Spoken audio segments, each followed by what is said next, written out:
નમસ્કાર વિદ્યાર્થી મિત્રો, આજે આપણે ધોરણ 5 વિષય હિન્દી પાઠ 8 ભરત મિલાપ. હવે પેજ નંબર તમારે 44 ઉપર આપેલો છે પાઠ 8મો. હવે આપણે ભરત મિલાપ છે એ એક એકાંકી છે. હવે આપણે એની શરૂઆત કરીએ તો કે વન કા એક ભાગ, કે વનનો એક ભાગ છે. कुटिया के बाहर राम और सीता बैठे हुए हैं. कुटिया के એટલે કે ઝૂંપડીની બહાર રામ અને સીતા બેઠે हुए એટલે કે બેઠેલા છે. पास ही धनुष्य बाण लिए लक्ष्मण खड़े हैं. पास ही એટલે કે પાસે જ, ધનુષ્ય બાણ એટલે કે બાણ, ધનુષ્ય બાણ છે એ લક્ષ્મણ લઈને ઊભો છે. દૃશ્ય એક એટલે કે દ્રશ્ય પેલું છે એ જોઈએ. રામો, भाई लक्ष्मण जरा देखो तो यह आवाज़ कहाँ से आ रही है. એટલે રામ કહે, ભાઈ લક્ષ્મણ જરા જો તો આ અવાજ ક્યાંથી આવી રહ્યો છે. લક્ષ્મણ इधर उधर देखकर प्रभु सामने से कुछ लोग आते दिखाई दे रहे. લક્ષ્મણ કહે इधर उधर देखकर આમ તેમ જોઈને, પ્રભુ સામને સે કુછ લોગ આતે દિખાઈ રહી કે સામેથી કેટલાક લોકો આવતા જોવા મળે છે. રામ કોણ લોગ હે, રામ કહે છે કે કોણ છે. જરા ધ્યાન સે દેખો એટલે કે જરા ધ્યાનથી જોતો. લક્ષ્મણ ધ્યાન સે દેખ કર, લક્ષ્મણ ધ્યાનથી જોઈને કહે છે, અરે યહ તો ભરત હે એટલે કે આ તો ભરત છે. સાથી બહુત સે લોગ હે, સાથી એટલે સાથે જ, બહુત સે લોગ એટલે ઘણા બધા લોકો છે. हमें सावधान हो जाना चाहिए એટલે કે આપણે સાવધાન થઈ જવું જોઈએ. શાયદ વે લોગ લડને કે લીએ આ રહે હે. શાયદ એટલે કે કદાચ, એ લોકો લડને કે એટલે કે લડવા માટે આવે છે. કદાચ એ લોકો લડવા માટે આવે છે. રામ હસતે હુએ એટલે રામ હસીને કહ્યું, ભાઈ લક્ષ્મણ, અરે ભાઈ લક્ષ્મણ, તું તો बिना बात शक करने लगते हो. इतने वर्ष साथ रहकर भी भरत को नहीं पहचाना. એટલે કે તું તો કારણ વગર શંકા કરવા લાગે છે. આટલા વર્ષ સાથે રહીને પણ તું ભરતને ઓળખ્યો નથી. લક્ષ્મણ ઉત્તેજિત હોકર, લક્ષ્મણ ગુસ્સે થઈને, ઉત્તેજિત એટલે ગુસ્સે થઈને, પહચાના ક્યો નહીં, ઓળખ્યો કેમ નહીં. ઉસી માँ का तो बेटा है जिसने वनवास दिलाया. એ જ માનો દીકરો છે કે જેણે આપણને વનવાસ લેવડાવ્યો છે. સીતા इसमें बेचारे भरत का क्या दोष. सीताजी કે એમાં કે ભરતનો શું વાક. લક્ષ્મણ કે લીજીએ સબ લોગ ઇધર હી આ રહે, કે જો કે આ બધા લોકો અહીંયા જ આવી રહ્યા છે. હવે આપણે દૃશ્ય નંબર 2 જોઈએ. ભરત લડતે હુએ કુટિયા સે નિકટ આતે હે. ભરત દોડતે હુએ એટલે કે ભરત છે એ દોડતો દોડતો શું કરે છે કે ઝૂંપડીની નજીક આવે છે. ઉનકી આંખો સે આંસુ બહ રહે થે. ઉનકી એટલે કે એની, આંખો સે એટલે આંખમાંથી આંસુ બહ રહે થે એટલે કે આંસુડા આવી રહ્યા હતા. વે રામ કે ચરણોમાં પડતે હે એટલે કે બધા રામના ચરણોમાં શું થાય છે, પગે પડે છે. રામ ભરત કો ઉઠાકર ગલે લગાતે હે. રામ ભરતને ઊભા થઈને ભેટે છે. ભરત રોતે હુએ મુझे क्षमा कीजिए प्रभु એટલે ભરત રોતા રોતા કહે છે કે મને માફ કરો પ્રભુ. આપકો વનવાસ દિલાને મેં મેરા કોઈ હાથ નહીં એટલે કે તમને વનવાસ આપવામાં મારો કોઈ હાથ છે જ નહીં. આપ મુझसे બડે હો એટલે કે તમે મારાથી મોટા હો. આપકી કો રાજા બનના ચાહીએ કે તમારે જ રાજા બનવું જોઈએ.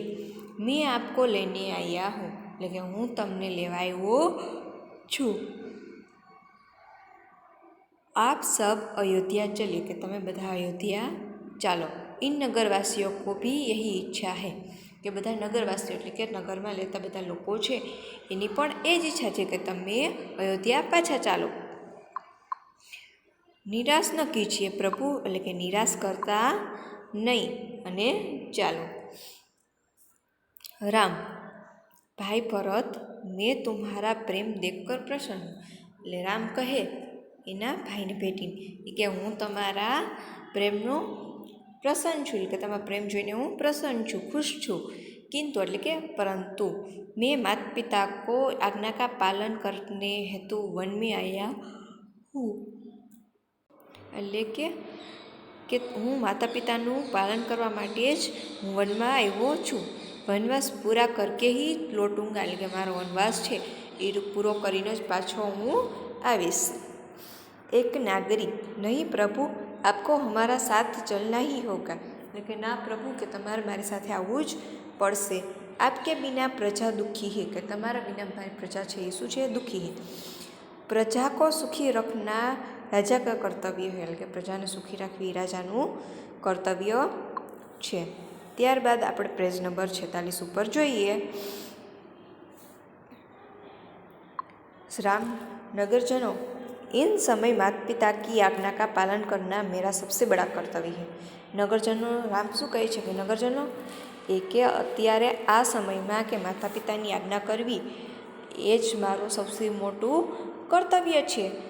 ભરત મેરા ભાઈ है, એટલે કે ભરત છે એ મારો ભાઈ છે। जब तक मैं वनवास पूरा करके न लौटूं तब तक भाई भरत आप सबके सुख दुख का ध्यान रहेगा, એટલે કે જ્યાં સુધી હું વનવાસ મારો પૂરો ન કરું ત્યાં સુધી કે ભરત છે એ તમારું સુખ અને દુઃખનું ધ્યાન રાખશે। આપ ઉસે રાજા માને યહ મેરા આદેશ છે, એટલે કે તમારે શું કરવાનું છે, ભરતને આજ્ઞાનું પાલન કરવાનું છે અને એ તમારા બધા લોકો છે એ રાજાને એને માનવાનો છે। ભરત કહે કુછ સોચ કર, અચ્છા, ભરત કહે કે કંઈક વિચાર કે સારું। प्रभु जैसी आपकी आज्ञा, के प्रभु जेवी तुम्हारी आज्ञा, पर मेरी एक विनती है उसे स्वीकार करे। मारी एक विनती है कि ने स्वीकार करो। राम कहे बोलो क्या चाहते हो। राम कहे कि बोल तारे शू जोईए छे। त्यार पछी आपणे पेज नंबर 47 पर जोईए। भरत कहे मुझे आप अपने पाँव की खड़ाऊ दे दो, એટલે કે આપ મુજે તમારા પગની શું કે ચાખડીઓ, પહેલાં જમાનામાં શું હોય કે ઓલા જે પગરખા આપણે ચંપલ નહોતા પહેરતા, પરંતુ શું કરતા હતા કે જે ચંપલની જગ્યાએ જે લાકડામાંથી બનાવેલા પહેરતા એને ચાખડીઓ કહે છે। તો એ કે તમારી ચાખડીઓ દઈ દો। રામ કહે ખડાવું ખડાવું ક્યાં કરોગે, એટલે શું કહે છે ચાખડીઓને તું શું કરીશ। ભરત કહે તેમ उन्हें सिंहासन पर रखूँगा, એટલે કે હું એને સિંહાસન પર રાખીશ। आपके लौटने तक सेवक की तरह राजकाज करूँगा, કે તમારા સુધી સેવકની સુધી સેવક હોય એવી રીતના હું કામ કરીશ અને રાજકાજ કરીશ। भरत का प्रेम देखकर राम सीता और लक्ष्मण गदगद हो जाते हैं। रामचंद्र आगे बढ़कर भरत को गले लगाते हैं। खड़ाऊ लेकर भरत तथा नगरजन राम और भरत की जय बोलते हुए विदा होते हैं। અને ભરતનો પ્રેમ જોઈને રામ સીતા અને લક્ષ્મણ શું થઈ જાય છે, ગદગદ થઈ જાય છે અને રામચંદ્ર આગળ વધીને ભરતને શું કરે છે, પ્રેમથી ભેટે છે અને ચાખડીઓ લઈને ભરત તથા નગરજનો રામ અને ભરતની જય બોલતા બોલતા રવાના થઈ જાય છે। ત્યાર પછી આપણે જોઈએ શબ્દાર્થ। કુટિયા એટલે કે ઝોપડી, શાયદ એટલે કદાચિત, શક એટલે શંકા, નિકટ એટલે નજદીક, ચરણ એટલે પેર, દોષ એટલે અપરાધ અથવા તો કર્તવ્ય, કર્તવ્ય એટલે ફરજ, આદેશ એટલે હુકુમ અને યાજ્ઞા, ખડાઉ એટલે લકડી કી બની પાદુકા એટલે કે લાકડાના બનેલા ચંપલ। ત્યારબાદ જોઈએ કે મુહાવરે। હવે મુહાવરે એટલે કે उत्तेजित होना, तो के गुस्से होना, गले लगाना એટલે કે प्यार से मिलना, गदगद होना, पुलंकित होना અને આનંદિત હોના। અહીં શબ્દાર્થ અને મુહાવરે એ બંને તમારે હિન્દીની પાકી બુક છે એમાં લખવાનું રહેશે। ત્યારબાદ આપણે જોઈએ કે અભ્યાસ। प्रश्न नंबर 1, भरत को आते हुए देखकर लक्ष्मण को क्या शंका हुई। तो तमने खबर ज है कि लक्ष्मण है एने शंका जाए छे, तो कई शंका जाए छे, तो जवाब में लखवानुं भरत को आते हुए देखकर लक्ष्मण को शंका हुई कि शायद वे लोग लड़ने आ रहे हैं। त्यार पछी आपणे बीजू जोईए। राम को देखकर भरत ने क्या किया, तो कि राम को देखकर भरत राम के चरणों में गिर पड़े और उनसे क्षमा मांगी। राम अपना वनवास क्यों पूरा करना चाहते हैं? राम अपने माता पिता की आज्ञा का पालन करने के लिए अपना वनवास पूरा करना चाहते हैं। राम ने नगरजनों से क्या कहा? राम ने नगरजनों से कहा कि जब तक मैं वनवास पूरा करके न लौटूं तब तक भरत को आप अपना राजा मानिए, यह मेरा आदेश है। भरत की जगह आप होते तो क्या करते? भरत की जगह अगर हम होते तो क्या करते? तो राम को लेकर ही अयोध्या लौटते या किसी भी प्रकार राम से अयोध्या लौटने की सहमत करते, अथवा तो राम में ही मैं भी राम के साथी वनवास में उनकी सेवा करने के लिए लौट जाता हूँ। ત્યારબાદ આપણે જોઈએ પેજ નંબર 48 ઉપર। એમાં જોઈએ પ્રશ્ન નંબર 2 कि कोई रेपर यहाँ चिपकाइए और दिए गए रेपर को देखकर प्रश्नों के उत्तर दीजिए। હવે અહીં તમારે શું કરવાનું છે? રેપર એટલે કે ગમે આપણે તમારે ગમે બાલાજીની વેફર હોય, કોઈ કોથળીઓ હોય, નૂડલ્સ હોય, આ તે ગમે તે વસ્તુ હોય, એની પાછળના પેજ ઉપર જે પેજ ઉપર એનો વજન લખ્યો હોય, એના પ્રાઇસ એટલે કે એની કિંમત લખી હોય, એનું ક્યારે પેકિંગ થયું હોય, એ બધું લખ્યું હોય એ તમારે પાછળના પેજનું ચિપકાવવાનું છે, એ તમારે અહીં ચિપકાવી દેવાનું છે। ગમે બાલાજીની કોથળી હોય અથવા તો ગમે પાછળનું કોથળીનું જ્યાં તમારે એ પેજ ઉપર કિંમત, પેકિંગની તારીખ, એનું વજન અને એક કોડ આપેલો હોય છે, એ જે કોડની બધું હોય એ તમારે કટિંગ કરી અને અહીંયા લખવાનું રહેશે। હવે એના નીચેના પ્રશ્નના જવાબ છે, તો આપણે જોઈએ કે યહ કિસકા રેપર હે। તો અહીંયા તમારે જે રેપર ચોંટાડ્યું હોય કોથળી, તો એનું લખવાનું છે। ધારો કે મેં બાલાજીની વેફરનું લખાયું છે, ચીપકાયું છે, તો તમારે પણ અહીંયા લખવાનું કે યહ બાલાજી વેફર કા વેપર હે। તો તમારે જેનું વેફર હોય, આલુ સેવનું હોય તો આલુ સેવનું, અને બીજું શેનું હોય તો બીજું શેનું લખવાનું રહેશે। इस रेपर पर क्या किंमत छपी हुई है? એટલે કે એ પ્લાસ્ટિકની કોથળી છે એમાં કઈ કિંમત લખી છે? તો કે મારે તો અહીંયા બાલાજીની વેફર છે તો इस रेपर पर 5 रुपये की कीमत छपी हुई है। તમારે જે હોય એ લખવાની રહેશે। इसका पैकिंग कब हुआ था? તો કે उसका पैकिंग જે હોય તે લખવાની રહેશે। उसका उपयोग कब तक कर लेना चाहिए? तो कि 3 महीनों तक कर लेना चाहिए। उसके अलावा रेपर में और कौन सी उपयोगी बातें छिपी है? तो कि उसमें 100% वेजिटेरियन और बारकोड वजन जैसी उपयोगी बातें छपी हुई है। તમારે જો બીજું કંઈ લખેલું હોય તો પણ તમે અહીંયા લખી શકો છો। ત્યારબાદ આપણે જોઈએ પેજ નંબર 49 ઉપર। नीचे दिए गए कोष्टक में से सही संकेत चुनकर लिखिए। અહીં તમને 4 ચિત્રો આપ્યા છે અને એ ચિત્રના આધારે ઉપર તમને કાઉન્સમાં અહીંયા થોડાક એના શબ્દ આપ્યા તો જે શબ્દ જેને લાગુ પડતો હોય એ લખવાનો છે। અહીંયા પેલું ચિત્ર જોઈએ તો શેનું છે? તો કે દવાખાનાનું। તો અહીંયા દવાખાનું એટલે કે હોસ્પિટલ, તો અહીંયા તમને લખેલું આપ્યું છે કે હોસ્પિટલ, તો તમારે અહીંયા નીચે ખાલી જગ્યા છે અહીંયા લખવાનું રહેશે। ત્યાર પછી તમને બીજું ચિત્ર અહીંયા જોઈએ તો શેનું છે? તો કે ક્રોસિંગ છે એનું કંઈક લખેલું છે। તો બીજું જોઈએ તો કે રેલવે ક્રોસિંગ આરક્ષિત, એટલે કે રેલવેના ફાટા હોય એને રેલવે ક્રોસિંગ કહેવાય। જ્યારે રેલવેના પાટા હોય છે અહીંયાથી જવાનું થતું હોય ત્યારે અહીંયા આવું સિગ્નલ છે એ લગાવવામાં આવે છે। ત્યાર પછી ત્રીજા નંબરનું ચિત્ર જોઈએ તો કે પેદલ યાત્રી ક્રોસિંગ, અહીંયા આવી રહ્યું, તો આ લખવાનું રહેશે। ચોથું ચિત્ર જોઈએ કે સાયકલવાળું છે, તો કશું આવશે? Cycle crossing. આ રીતના તમને અલગ અલગ સંકેતો છે એ જોવા મળે છે। આવી જ રીતના જો તમારે બીજા સંકેતો હોય તો પણ તમે હિન્દીની પાકી બુકમાં તમે ચિપકાવી અને તમે લખી શકો છો। ત્યાર પછી આપણે જોઈએ કે ઊંચી आवाज़ में पढ़िए और लिखिए। लक्ष्मण, अपेक्षित, क्षमा, अयोध्या, अच्छा, प्रज्ञा, कर्तव्य, ध्यान, प्रभु, इन्हें આવી રીતના શબ્દો છે એ તમારે વાંચવાના છે। ત્યારબાદ આપણે જોઈએ स्वाध्याय। प्रश्न नंबर 1।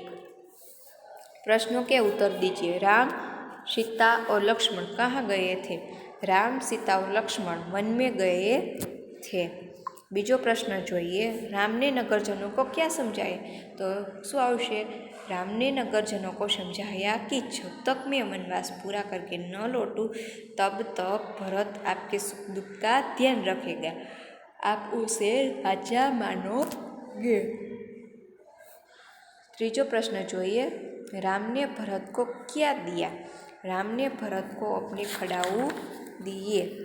चौथो જોઈએ। भरत ने खड़ाऊ लेकर कहाँ क्या करने का सोचा?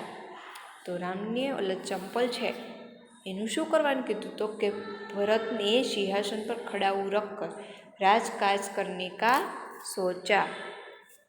आप अपने भाई के साथ कैसा बर्ताव करते हैं? तो जेवा होय एवी रीतना वर्तन करवानुं छे। जैसे कि मैं अपने भाई से साथ प्यार भरा बर्ताव करता हूँ। बीमारी के समय मैं भाई की सेवा करता हूँ। मैं सब प्रकार से भाई की मदद करता हूँ। જેવી રીતના આપણે ભાઈ બહેનની મદદ કરી છે એ જેવું કરી છે એવું જ લખવાનું છે। ત્યાર પછી આપણે જોઈએ પ્રશ્ન નંબર 2। नीचे दिए गए वाक्यों में या मैं लगाकर वाक्य पूरा कीजिए। रोटी को देखकर बिल्ली के मुंह में, અહીંયા આવશે में એટલે કે એની અંદર, पानी आ गया। खाली जगह तुझे रोटी न ले जाने दूंगा એટલે આવશે मैं, मने बे मात्र मैं। खाली जगह कहती हूँ कि यह रोटी मेरी है આવશે મને બે માત્ર मैं એટલે કે હું કહું છું, मैं એટલે હું। दोनों बिल्लियों खाली जगह झगड़ा हो, दोनों बिल्लियों में, અહીંયા मैं એટલે મને એક માત્ર मैं। रोटी लेने पहले खाली जगह चपटी थी, रोटी लेने से पहले मैं એટલે કે હું चपटी थी, અહીંયા મને બે માત્ર मैं એટલે કે હું। प्रश्न नंबर 3। जल, थल और पेड़ों पर रहने वाले पशु पक्षियों के नाम अलग अलग लिखिए। અહીંયા તમને આપ્યું છે કે જલ में रहने वाले એટલે કે પાણીમાં રહેવાવાળા પ્રાણીઓ અથવા તો પશુ પક્ષીઓ, થલ पे એટલે કે થળ હોય એમાં રહેવાવાળા પ્રાણીઓ અથવા તો પશુ પક્ષીઓ, અને પેડો પર રહેને વાલે એટલે કે ઝાડવા ઉપર રહેવાવાળા। હવે પાણીની અંદર કયા કયા હોય? તો કે બતક, માછલી, મગર, પછી કાચબો, જેવા તમને નામ યાદ આવે એવા તમારે લખવાના રહેશે। થલ પર એટલે કે થળ હોય એમાં જે રહેતા હોય પ્રાણીઓ અથવા તો પશુ પક્ષીઓ એ લખવાના છે, જેમ કે શેર, ભાલુ, ખરગોશ, કૂતા, ગધા આદિ। પેડ પર રહેને વાલે એટલે કે ઝાડવા ઉપર રહેવા વાળા તો કે કયા કયા છે? તો કે બંદર, ઉલ્લુ, ગિલહરી એટલે કે ખિસકોલી, બયાર, ગીધ આદિ એટલે કે વગેરે। આથી સિવાય જો તમને વધારે આવડે તો તમે લખી શકો છો। ત્યાર પછી જોઈએ કે ભાષા સજ્જતા। अपना नाम लिखिए। तो તમારે અહીંયા શું કરવાનું છે? પોતાનું નામ લખવાનું છે। अपने गांव और शहर का नाम लिखिए। પોતાના ગાંવ અને શહેરનું નામ લખવાનું છે। अपने दोस्तों का नाम लिखिए। તમારા અહીંયા 3 દોસ્ત છે એટલે કે 3 ભાઈબંધના નામ લખવાના છે। कि किन्हीं 4 नदी का नाम लिखिए। અહીંયા તમને 3 જ આપી છે પણ અહીંયા એક લીટી કરી અને તમારે વધારી દેવાની છે। જો કે 4 નદી આપણે જોઈએ તો કે બનાસ, સાબરમતી, નર્મદા, તાપી। જો તમને વધારે આવડતી હોય તો તમે અહીંયા લખી શકો છો। किन्हीं 3 पर्वत के नाम लिखिए એટલે કોઈ પણ 3 પર્વતના નામ લખવાના છે, જેમ કે ગિરનાર, શેત્રુંજય, પાવાગઢ વગેરે। आपने जो उपर्युक्त नाम लिखे है उसे संज्ञा में नाउन कहते हैं। किसी भी व्यक्ति स्थान या वस्तु के नाम को संज्ञा कहते हैं। कोईपण नामने शू कहेवाय? संज्ञा कहेवाय। हवे आपणे पेज नंबर 52 पर जोईए। सोचो और लिखो, आपके आसपास और क्या क्या चीज़ें हैं जो संज्ञा है। हवे आपणे विचारवानुं के आपणी आजुबाजु एवी कई कई वस्तुओं छे, एवी कई कई चीजों वस्तुओं छे के जेने आपणे संज्ञा कहीए। तो अहींया आपणे अभ्यास 2 छे। उचित जोड़ मिलाइए। આપણે સહી જોડ મિલાવવાની છે, એટલે કે જોડકા જોડવાના છે। મહેશ, તો મહેશ શું છે? પુસ્તક, લડકા, પર્વત, દેશ કે નદી? તો કે મહેશ ક્યાં है? તો લડકા। તો અહીંયા से लेकर महेश तक જોડવાનું છે। પછી હિમાલય, તો હિમાલય નદી। ગંગા, અહીંયા હિમાલય પર્વત, ગંગા નદી। રામાયણ પુસ્તક, ભારત તો દેશ। આ રીતના તમારે લખવાનું છે। વિભાગ અ में निर्देश शब्द महेश, हिमालय, गंगा, रामायण, भरत नाम निर्देश करते हैं तथा ब विभाग में शब्द उनकी जाति दर्शाते हैं। अंतः ये सभी शब्दों संज्ञा है। એટલે કે અંતે શું છે કે આ બધી શબ્દો છે અવિભાગમાં જેટલા છે કે મહેશ, હિમાલય, ગંગા, રામાયણ, મહાભારત આ બધું શું છે કે તો કે નામ છે। અને ત્યાર પછી બ વિભાગમાં છે એ શું છે? એની જાતિ દર્શાવે છે। તો અહીંયા આપણો પાઠ 8મો ભરત મિલાપ છે એ પૂરો થાય છે। ભાષા સજ્જતા છે એ તમારે હિન્દીની પાકી બુક છે એમાં લખવાની રહેશે।